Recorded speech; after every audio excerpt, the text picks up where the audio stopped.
Generative Fill in Photoshop is amazing. It's one of the very first creative AI tools that really got me into wanting to use AI all the time. I've been using Photoshop for decades now, and the ability to grab something, tell the program what you want it to do, and have it do that thing as opposed to like manually compositing images together, it's a ground changer. The only problem, anybody that wanted to use Generative Fill was locked into using Adobe's model, but some of the other models are now better at doing certain things. What Adobe's done here is they've opened up access to different models. Now you can get Flux and Gemini and ChatGPT. And I've been loving ChatGPT's image engine recently, some really great results. So this really quick video, I'm just going to show you how to access the new models and what they add to the Photoshop experience. If you're new here, I'm David, and on this channel, I teach creatives like you how to use AI and other tools to make your lives better, simply. Generative Fill now lets you pick which AI model does the work, and you've got three options, like I said. The first is Firefly. That's the most recent Adobe model, and it is the default.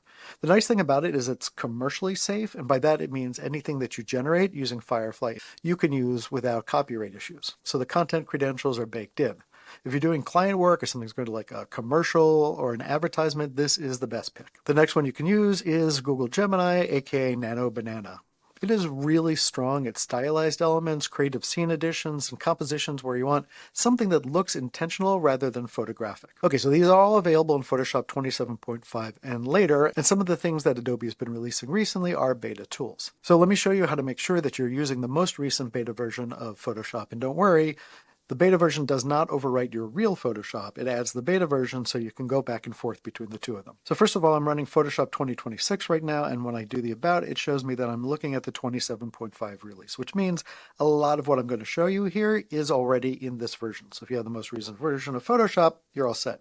So because some of these tools work with beta tools in Photoshop, I'm going to show you how to download and install that beta. If you know how to do that, skip ahead about a minute. Okay, so we want to start by launching Creative Cloud. So what you want to do is you want to come over here, and then from apps you want to find beta up here at the top, and this will show you all of the different betas that are available. And since Adobe just had their big event showing you the new features, just about everything has a beta version right now. The one that's important for us is the Photoshop beta right over here. So I'm going to click on install. This will take a couple seconds to a couple minutes depending on how fast your connection is. Okay, so now we've got Photoshop beta open. Okay, so now we've got this portrait of a woman on a city street at dusk with like wet pavement and neon signs and all of that in the background. This was made in ChatGPT, by the way. This is what I mean by really loving the images it's doing right now. Anyhow, she's wearing a plain gray jacket, and I want to replace that jacket with a worn brown leather motorcycle jacket. I'm going to come here and grab the quick object selection tool and hover over her jacket. Photoshop will try and figure out what it is I'm trying to select, and now it's got the jacket. When I hit Generative Fill, now I come down here and I can choose Firefly Fill and Expand,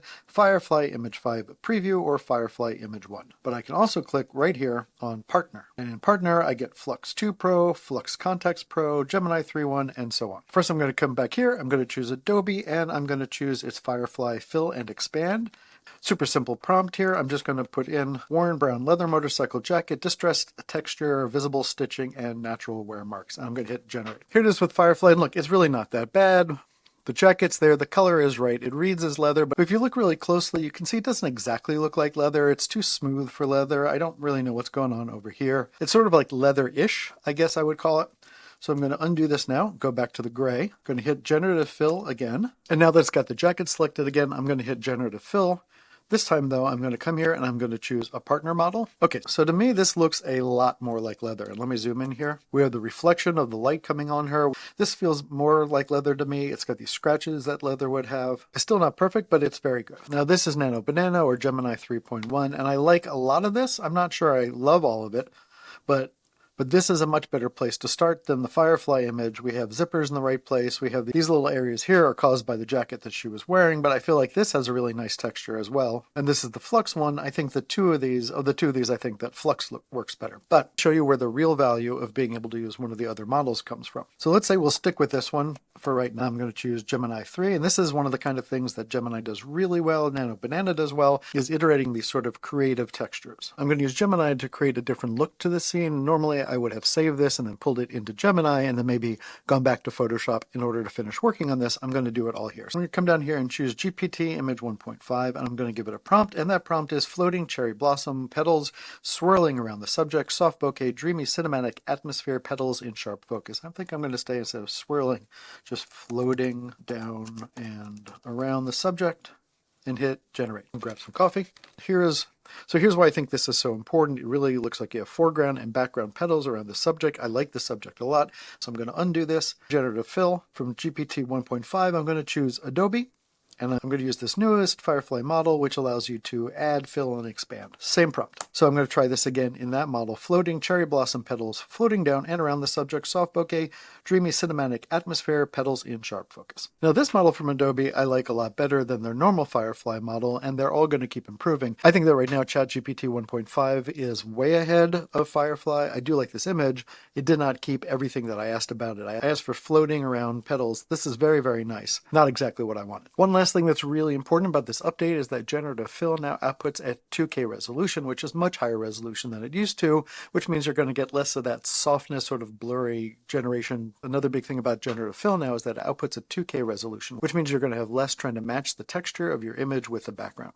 You could also now use reference images to match the style, so you just drop in a photo and the AI matches the look. Also, there's a conversational AI assistant in the public beta now. You can type in something like remove the person on the left, and it will do that. But I'm going to cover that in a separate video, so subscribe if you'd like to see that. Upgrade to 27.5, try the same prompt on all the different AI models, figure out which one fits for your workflow or your specific task, because the model picker is now right there in the Generative Fill toolbar, and you don't have to jump around.